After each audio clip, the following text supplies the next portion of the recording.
Hi everyone, this is Jill from the North Woods. Well, getting used to all the software. It's a little bit like running a spaceship where you have control panels everywhere. I lost 1.6 pounds this week. Another really good week considering. No side effects from Monjero. I don't feel like it's working. The food noise crept back in. The ADHD crept back in. I'm not sleeping as well at night. I wonder if the Monjero was tiring me out to a level where I was sleeping very well, and now it's just not. I'm a little bit more restless than I was. My digestion has gone back to normal. And I took a little bit of advice or comment that someone made in the channel last week that she too was in between doses, and I decided that I wanted to treat myself a little bit. I had a root beer float. So it's summertime, right? We got to have a root beer float. And I did have a sandwich and I had a root beer float, just a little bit of treat. But I am taking this opportunity right now with this drug to test out my new eating plan. See if I can eat in such a way where I keep losing weight or keep the weight off, still enjoy myself a little bit more than I had been, but doing okay. And apparently that is working just fine. So the weight loss is still coming off, and I still have about 40 pounds to go.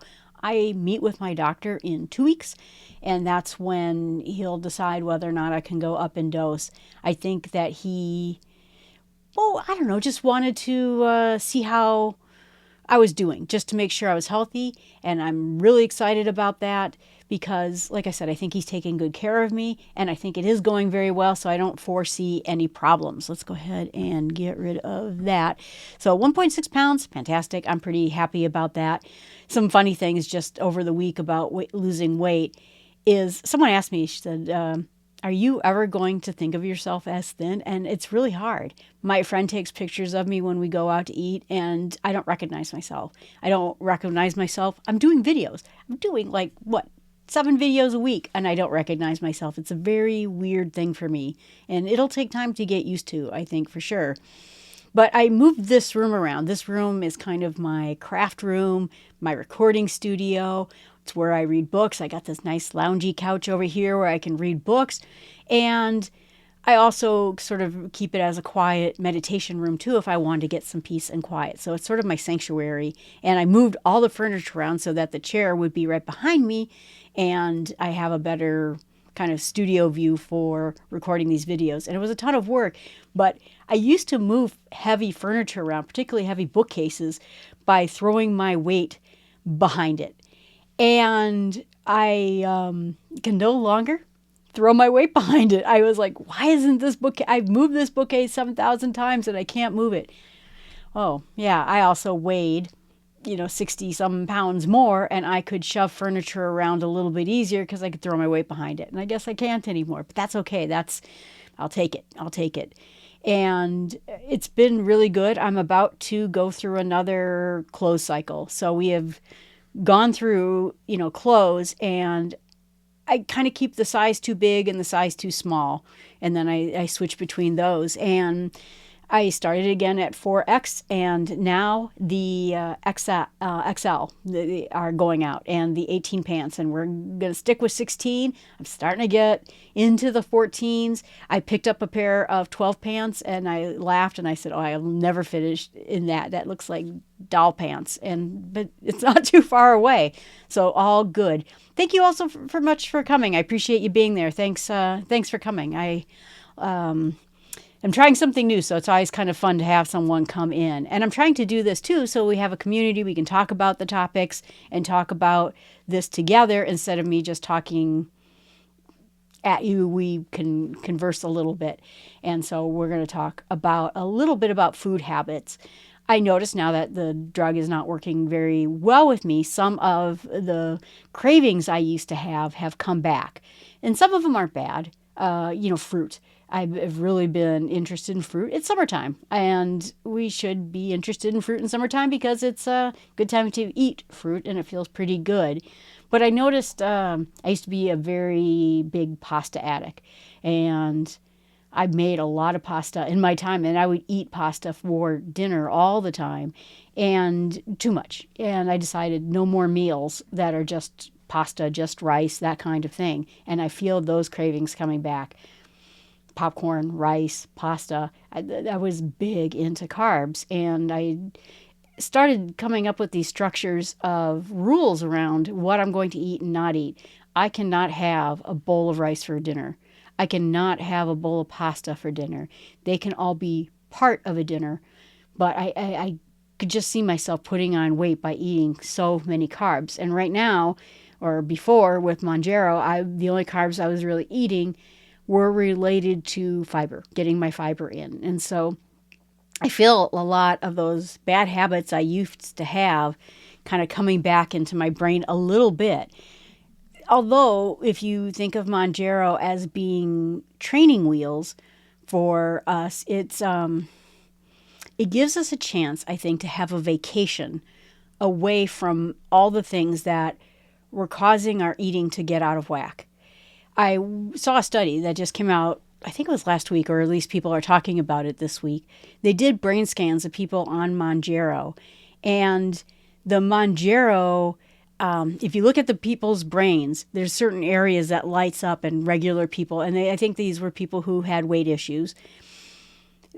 Emotional centers, it's emotional memory centers, so I think that we get into overeating because of the emotions that we are going to, and we're using it to help our anxiety and our emotions. Or we go through kind of a fight or flight. I think that, again, our instincts worked for us as human beings all the way up to like 50 years ago, where you had feast and famine. You had to eat when you had food, and there were lean times and there were good times. And now we have too much food all the time, and so we can't get addicted to listening to our brain every time it tells us, you better go find food. You better go find food. And so that center, and then there was another center that had to do with impulsive behaviors. And that's the one that always got me. They took brain scans of people on Monjero, and the people on Monjero, those areas of the brain completely were dampened. They weren't lit up at all. And that makes sense, because that would get into the addiction issues that Monjero and GLP-1s have been able to fix, my ADHD and my impulsive eating problems that I had, and then the memory, like I said, the anxiety eating.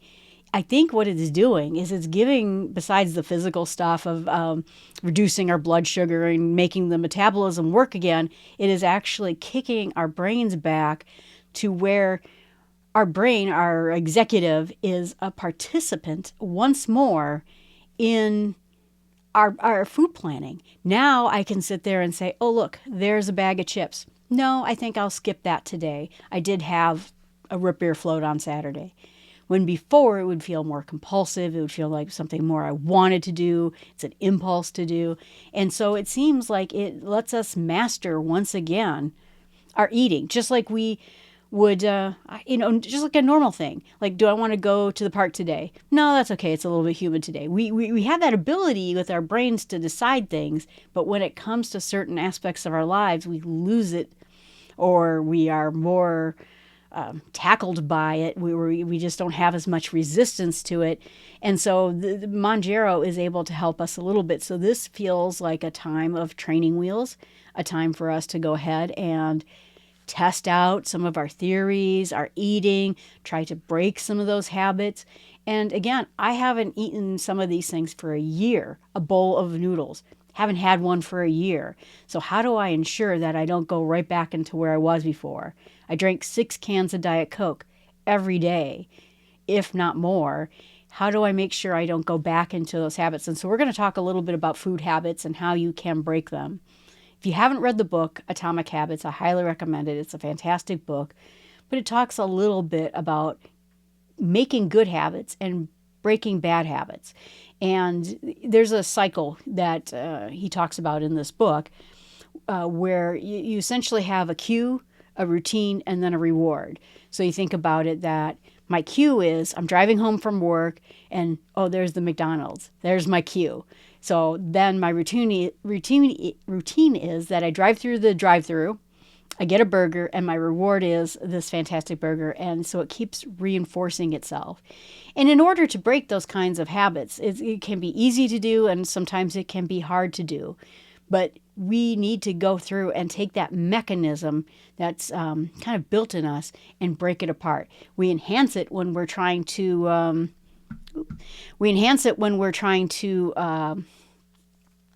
create a habit that we want to keep doing. And then when we have a habit we don't want to do, we want to break that cycle up. So the cue also might be emotions. I'm feeling stressed. So I'm going to grab a bag of chips and then I'm like, bag of chips. That was great. That hit the spot right there. And then we keep building those cycles and it's detrimental to us if we keep getting it. So what can we do to break food habits? One of the big steps, like I said, is to first of all break that cue.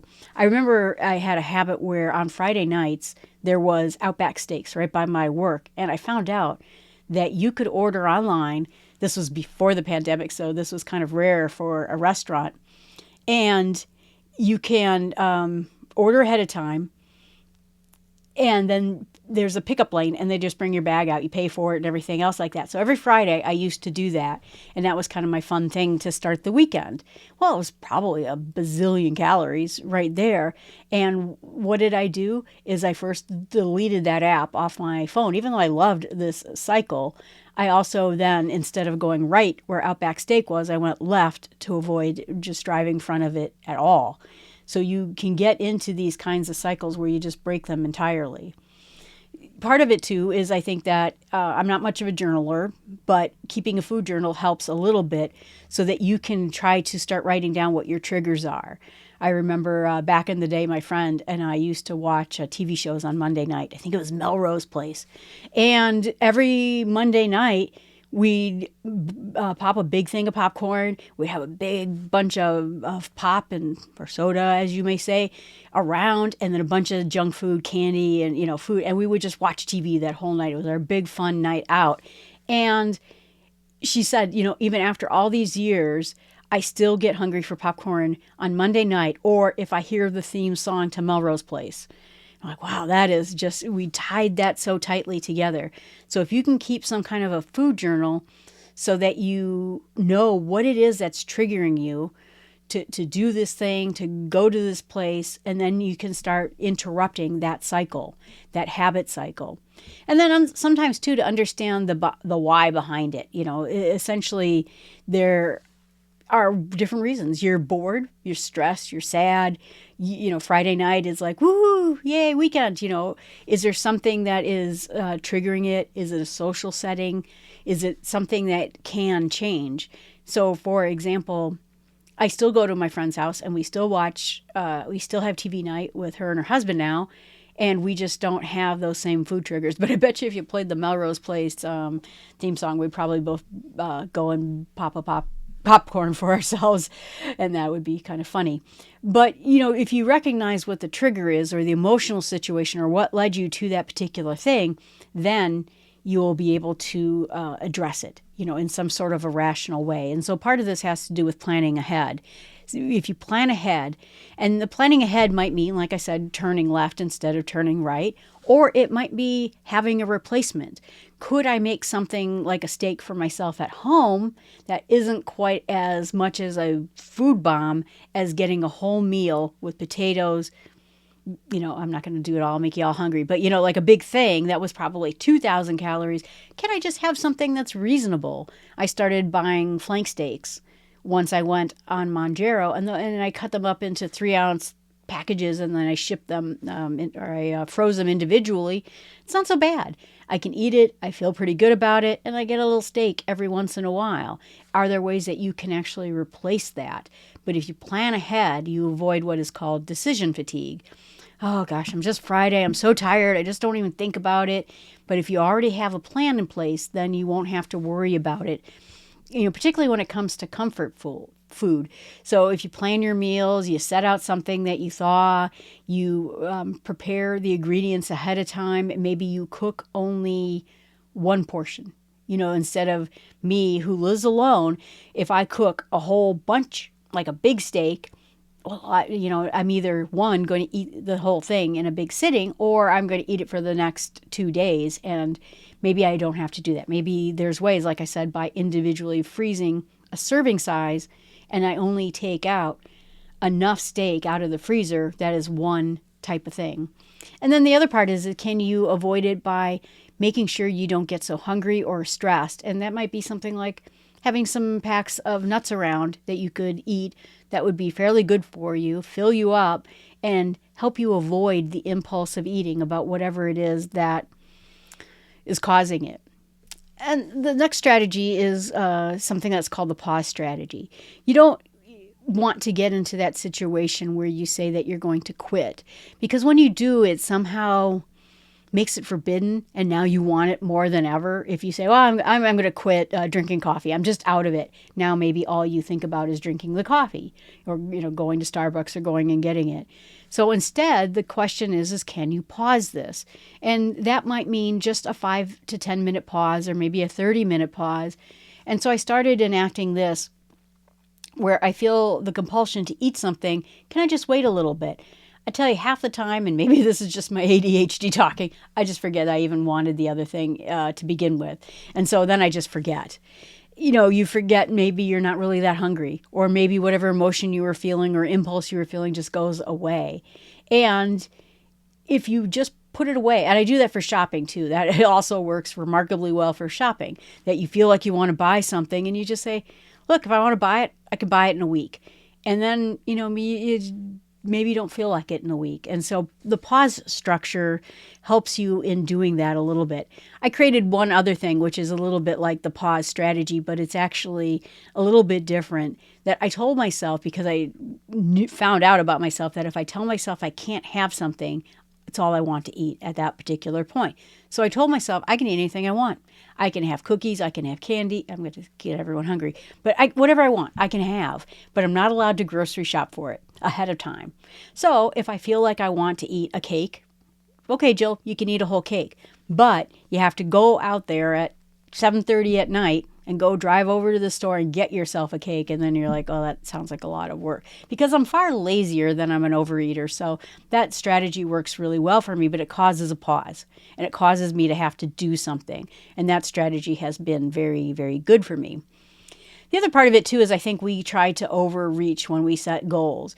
People will say something like, I'm going to give up coffee for a year, and it's hard. It's hard to do, and it's hard on your executive function, to do that kind of rule. So can you say, for this week, I'm going to give up coffee, or for this, season, I'm just not going to eat whatever. And that has worked really well for me too.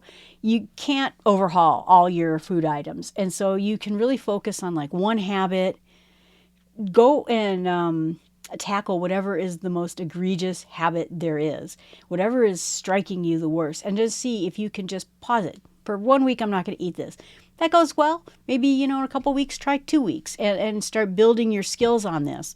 Now, when it came to noodles and pasta and stuff like that, I have not had a bowl of pasta since I started Mangiaro. And like I said, this feels like it's training wheels and it's helping me do that. But my goal is really, like I said, that I will never eat one as a meal, but I will measure, which we talked about last week, a portion of noodles that's a reasonable amount, and maybe have some as a side dish along with a vegetable. But again, keeping your goals realistic, kind to yourself, that kind of thing will help you, whenever you're trying to do it. And then I have also started replacing things, and I mentioned this before, that I have certain kinds of yogurt that I sort of eat as a dessert. I also get the frozen juice pops as a dessert when I feel like I want something sweet. And I eat something salty like a pickle. Those Claussen pickles are crunchy and they're salty. And if I feel like I need to really have something salty and crunchy, I have one of those. So I ended up replacing some of my bad habits with better habits. So again, instead of the Outback steak, can I have the 3-ounce flank steak with some vegetables and maybe, like a little thing of noodles or potatoes or something like that, but a tiny amount, so that it's more like a 700 calorie meal instead of a thousands and thousands of calorie meal. And that way you can replace whatever it is that's causing you to go awry. I even got away from eating fast food because I just sort of feel like I should eat food that looks like it came out of a farm. Just not so much to do with weight loss, but when you go to eat at a restaurant, you don't know what they put in it. And I remember there was this broccoli beef dish that was at a Chinese restaurant I really liked. And I thought, this stuff is so good. I don't understand why I don't really like broccoli this much, but this is really good. And what I found out was, it had a ton of sugar in its sauce. So I learned to make my own broccoli beef dish that wasn't so sugary and was a little bit better for me. So even eating at home, kind of finding replacement recipes will help you out. And then the last part, or I think the last part, is finding accountability partners. That way, if you have someone who's there to help you, I used to use my trainer. I used to turn in food logs to her once a week. She was happy to do it and reviewed it. And she would look at it and say, Jill, there's a couple days there I don't see any green vegetables on there. What up? And so she would keep me accountable with my food logs. But I have to tell you that just by knowing I was going to provide her with food logs, it kept me pretty clean. So that's what worked with me the last time I lost weight. But that's the idea, is to try to keep this kind of consistent. One other strategy that I have is that I try to limit food triggers. And so if someone's constantly talking about it, I listen for recipes or look for recipes only when I'm feeling not particularly hungry. I don't watch food challenge shows. I try to avoid commercials that have food in them, because I'm not trying to entice myself into eating so much food. And those ads are built to make you crave certain things. And that's important that you don't fall into their trap, I guess to say. Try to find other rewards. If you really felt like you wanted to have a big bowl of popcorn because it's Melrose night, is there something else that you could do? Is there something else that you could do with your friends? Like maybe you turn this into a knitting group, or maybe you turn this into some kind of a crafting night and you're watching TV and crafting at the same time instead of eating. Or if you feel like, gosh, I've just had a rotten day, or it's Friday and I'm super tired, maybe a nice bath. Maybe a bath would help you out, something like that. Something that would make a fun outing so that you could do that. The other part of it too is look at your environment. What's visible? What do you see around you? Do you see bags of stuff and canisters? I'm a Costco person, and so a lot of times when you buy snacks, they are the size of the planet because you bought so many of them. And so the question is that, like work, I talked about at work that every single one of our conference rooms has candy, and we changed it around so the conference rooms had fruit in them, and then the candy was stashed away in cabinets. That was kind of my big suggestion, because I noticed that in my personal life, if I bought some kind of a candy or something like that, if I put it in a drawer, I would never think of it. And that one step of just not having it out prevented me from thinking about it, and then therefore having an impulse to eat it. So if you can make these small tweaks to remove friction from healthy choices, having bowls of fruit, that kind of thing available, maybe chopped vegetables with a lightweight dip in your refrigerator, maybe it makes it easier for you to eat, and then you hide away the bad stuff. You are sort of tilting the chances of you succeeding towards your direction. And we talked about mindful eating before. I'm not going to bring it up again. We talked about how you want to create consistent eating routines too. And so if you're someone who, now I'm in this place because of Monjaro, where I'm getting my protein, I'm getting my fiber, I'm getting my water, and eating healthier fats, making sure I don't get too healthy, which I wasn't on Monjaro before. If you can kind of keep these routines going, so again, you're just not trying to win the war, you're trying to tilt things into your direction so that you succeed, so that you can succeed by sort of angling everything in your house and everything in your life that will tilt in a way that'll make you successful. But in the long run, I think in the end, and I've mentioned this before, is that you have to tackle the big issues. If you are stress eating, what can you do to relieve stress and solve the big problem that's getting you there? If you are eating, and this was me, I was an insomniac until I was like about 45 years ago, not 45 years ago, until I was 45. I would eat because I was exhausted, and that would sort of perk me up a little bit when I wasn't sleeping. If you have any kind of emotional issues that are causing you to overeat, at some point you will have to tackle the root cause. You can nibble around the edges and make these habits work for you, but you really do need it. Whether you're, like I said, having anxiety, other ways that you can solve anxiety. If you go out and celebrate with friends and all you do is you go to this restaurant and then food just keeps coming in like a river, is there something else you could do? Try bowling. Up in the North Woods, we bowl. And then your hands are all grimy and then you don't feel like eating anything, although a lot of people do eat things. But you know what I mean? Try something else. But in the end, in order for us to stay healthy, we're going to have to tackle the big issues. And like I said, I'm looking at Mounjaro as my training wheel period, a time where I can get away from my brain just being impulsive and overruling everything, and really using this to kind of hone my skills. And I'm taking this opportunity beyond just saying, hey, this is great, I'm losing weight, it's working really well for me, instead to try to produce a brand new Jill that will come out of this much better than she was before. And so we'll see how that goes. All right, everyone. I don't know if anyone has any questions or comments out there. Yeah, we had a comment that said the pasta is hard to give up indeed. But I trust that you can. If does anyone have comments, suggestions, or anything that they do in order to break the food chain habit? All right. Well, again, I'm new at live videos. I have brand new software, and so when a nerd like me gets brand new software, we say we have to try all the features, and so I'm trying them all out. We're going to try to make this, I think, a regular thing, 8 p.m. Central Time Zones on Wednesday night, do a live show as long as I'm not camping or something else. So bring your questions, bring your comments. If you have good suggestions yourself, or if you'd like to suggest a topic for your own, just go ahead and put it up here in the chat. I appreciate you being out there. Have a great week.